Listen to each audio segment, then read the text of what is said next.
Series জয়টা আমি মনে করবো যে উই আর লাকি।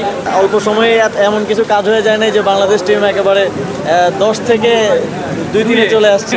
এটার ফলাফলটা হয়তো আজকে পাওয়া যাবে না, এটা 5 বছর পরে পাওয়া যাবে। আমি পুরোপুরি সাপোর্ট পাচ্ছি আমাদের গভর্নমেন্টের কাছ থেকে। আমি স্পেশালি আপনাকে থ্যাংক দিতে চাই ফর দিস। বাংলাদেশ পাকিস্তানের সাথে এই টি-20 সিরিজটা জিতেছে, এটাই আমাদের জন্য আশাব্যঞ্জক আমি মনে করি। আজকে যেহেতু অলরেডি আমরা সিরিজ জিতে গিয়েছি এবং আজকে অনেকগুলো চেঞ্জ ছিল টিমে, সো আমার মনে হয় এটাও জরুরি অন্যান্য প্লেয়ারদেরকেও খেলার সুযোগ দেয়, যেহেতু আমরা সিরিজটা অলরেডি জিতে গিয়েছি। তো আশা করি সামনের দিনেও বাংলাদেশ জাতীয় দলের এই সফলতা অব্যাহত থাকবে। আমরা আমাদের এক্সপিরিয়েন্স এবং এক্সপার্টিস শেয়ার করব। যেখানে বাংলাদেশ ভালো সেখানে পাকিস্তান সেটা নিয়ে উপকৃত হতে পারে, যেখানে পাকিস্তান ভালো সেখানে আমরা তাদের থেকে সেটা নিয়েও উপকৃত হতে পারি।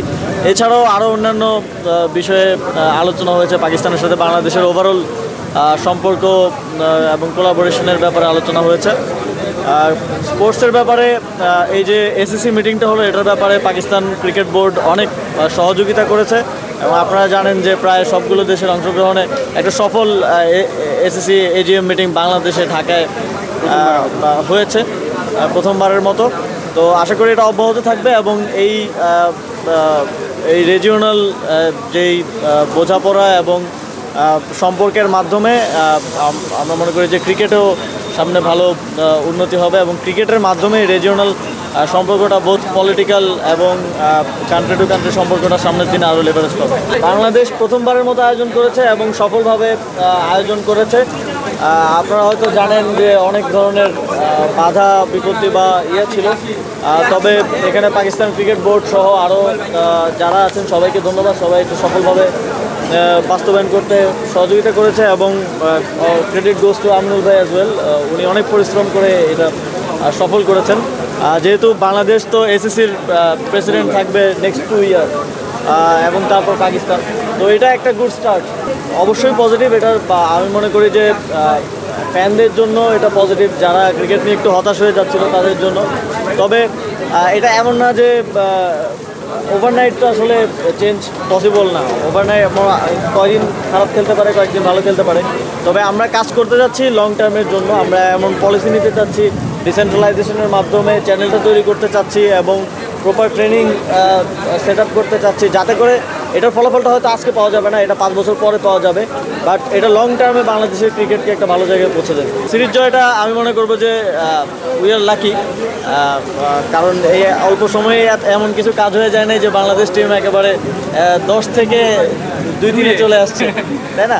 তো আশা করি এটা একটা হচ্ছে আমাদের প্রতি একটা গুড সাইন যে আমরা কাজ করলে আরও ভালো করা সম্ভব এবং এই ভালো স্টার্টটা আমি মনে করি বিসিবির নিউ লিডারশিপ এটাকে কাজে লাগাবে এবং সামনের দিনে ভালো করবে। আমরা দেখেছি যে মন্ত্রী এসে বলছে যে এই প্লেয়ার খেলবে না, কারণ সে তো এইগুলোতে যেটা হয় আপনার একটা ইনস্টিটিউশন ওয়ার্ক করা বন্ধ করে দেয়। আপনি যখন আমি যদি প্লেয়ারদের সাথে কথা বলি তাহলে এখানে কনফ্লিক্ট অফ ইন্টারেস্ট তৈরি হবে অবশ্যই। প্লেয়াররা আমার কাছে অন্য ধরনের যে কোনো কিছু চাইতে পারে যেটা আসলে নিয়মের মধ্যে পড়ে না। তো সেই জায়গা থেকে আমার মনে হয় প্রফেশনালি হ্যান্ডেল করা উচিত। টিমের সাথে যারা সংশ্লিষ্ট তারাই টিম নিয়ে কাজ করবে। আমাদের কাজ হচ্ছে অ্যাডমিনিস্ট্রেশন নিয়ে কাজ করা, পলিসি নিয়ে কাজ করা। আমরা ওইটা নিয়ে করব, যে যার যার কাজটা করলে আমি মনে করি যে সামনের দিকে আরও ভালো ফলাফল। পিরিয়ডটা কখনোই আসলে কোনো দলের জন্যই ভালো হয় না। কোনো একটা দল যদি দীর্ঘদিন একটা সেট আপে খেলে, সেটা যে দলই হোক, আবার নতুন করে যখন ট্রানজিশন হয় তখন একটু আপনারা জানেন যে টার্মোয়েল যায়, কিছু খেলা খারাপ যায়।